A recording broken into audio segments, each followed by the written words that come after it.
देखिए 31 जुलाई से सावन का महीना शुरू हो जाएगा और हर साल की भांति भारी संख्या में जो श्रद्धालु हैं वो जल लेकर अलग अलग मार्गों से सहारनपुर में से होते हुए और सहारनपुर के अंदर भी अलग अलग शिवालयों में जलाभिषेक करेंगे।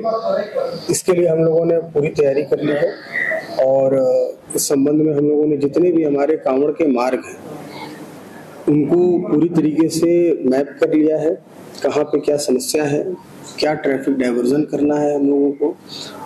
खासकर जो नया हमारा एक्सप्रेसवे बना है, दिल्ली देहरादून एक्सप्रेसवे बना है, उसको लेकर हम लोग किस प्रकार की ट्रैफिक व्यवस्था करेंगे उसकी प्लानिंग कर ली गई है। और पूरे रूट पे हम लोगों को पहली बार हम लोग कई सारी अस्थायी चौकियां बना रहे हैं जिससे कि पुलिस की जो विजिबिलिटी है और किसी प्रकार की किसी कांवड़िया को या आम जन को कोई समस्या न हो, इसको ये इंश्योर करेंगे।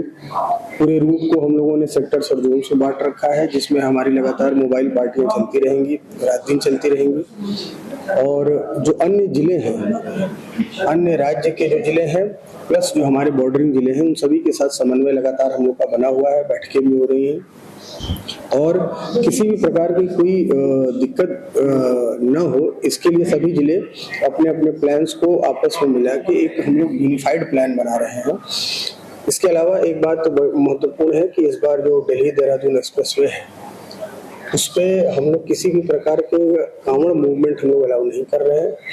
इसका जो मार्ग है हम लोगों का वो ट्रैफिक डाइवर्जन के लिए हम लोग उसको इस्तेमाल कर रहे हैं जिससे कि अन्य लोग जिनको दिल्ली जाना है या देहरादून की तरफ जाना है वो लोग इस मार्ग का उपयोग कर सकते हैं। इसके अलावा जो हम लोगों के शिवालय हैं वहाँ पर सुरक्षा व्यवस्था हम लोग देख रहे हैं, प्रकाश की व्यवस्था, सीसीटीवी कैमरे लगे हैं कि नहीं, हमारे लगातार जो पीए सिस्टम चलते रहेंगे उनको अभी से हम लोग लगाना शुरू कर दिए हैं।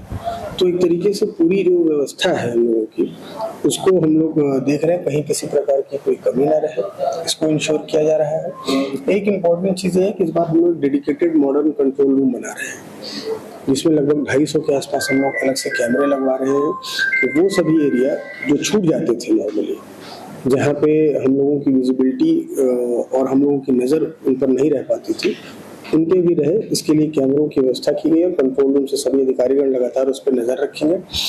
तो जो है आगामी जो कांवड़ यात्रा जो उसमें लोग एक्सपेक्ट भी कर रहे हैं कि लोगों की संख्या भी बढ़ेगी, लेकिन किसी भी प्रकार की कोई भी समस्या श्रद्धालुओं को नहीं होगी, इसको हम लोग सुनिश्चित कर रहे हैं। ये डीजे को लेके जो हम लोगों की स्टैंडर्ड अब तक की एसओपी बनी हुई है कि उनकी जो वॉइस है वो हम लोग एक स्टैंडर्ड मानक होता है 75 डेसिबल, उसके ऊपर हम लोग अलाउ नहीं करेंगे।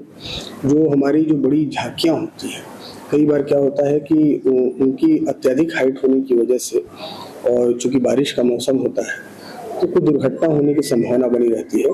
तो उसके लिए हम लोगों ने भी मानक तय किया है कि 10 × 12 फीट की जो चीज़ें हैं, जो झांकियाँ हैं, उसी को अलाउ करेंगे। उससे ऊंची अगर कोई भी झांकी होगी तो उसको अलाउ नहीं किया जाएगा। इसके लिए हम लोग हरिद्वार और जो हमारा बॉर्डरिंग यमुनानगर जिला है उन सबों से बात हो रही है। बहुत जगह अगर कोई स्टंटबाजी कर रहा है या साइलेंसर निकाल के अपनी बाइकों को चला रहा है, उसके लिए भी लोगों से अनुरोध है कि इस तरह की चीज़ें न करें। यदि इस तरह की चीज़ें पाई जाएंगी तो उनके विरुद्ध जो है प्रभावी जो नियमानुसार कार्रवाई है वो कराई जाएगी। हम लोगों का बिल्कुल इस बार ध्येय ये है कि 0 इंसिडेंट, एक तरीके से इंसिडेंट फ्री कांवड़ हम लोग कराएंगे जहां किसी प्रकार की कोई घटना या दुर्घटना न हो। और इसी के लिए हम लोग सोशल मीडिया की भी लगातार हम लोग 24 घंटा बहुत गहन मॉनिटरिंग कर रहे हैं।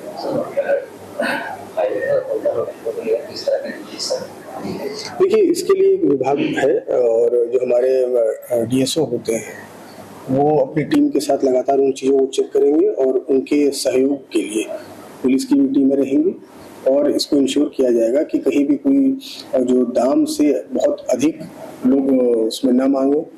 इसके अलावा जो खाना दिया जाए, जो पानी दिया जाए वो बिल्कुल स्वच्छ हो ताकि किसी प्रकार की कोई स्वास्थ्य संबंधी दिक्कत लोगों को ना। ये सारी चीज़ें हम लोग अन्य विभागों के साथ लगातार बैठक करके उसको इंश्योर कर रहे हैं।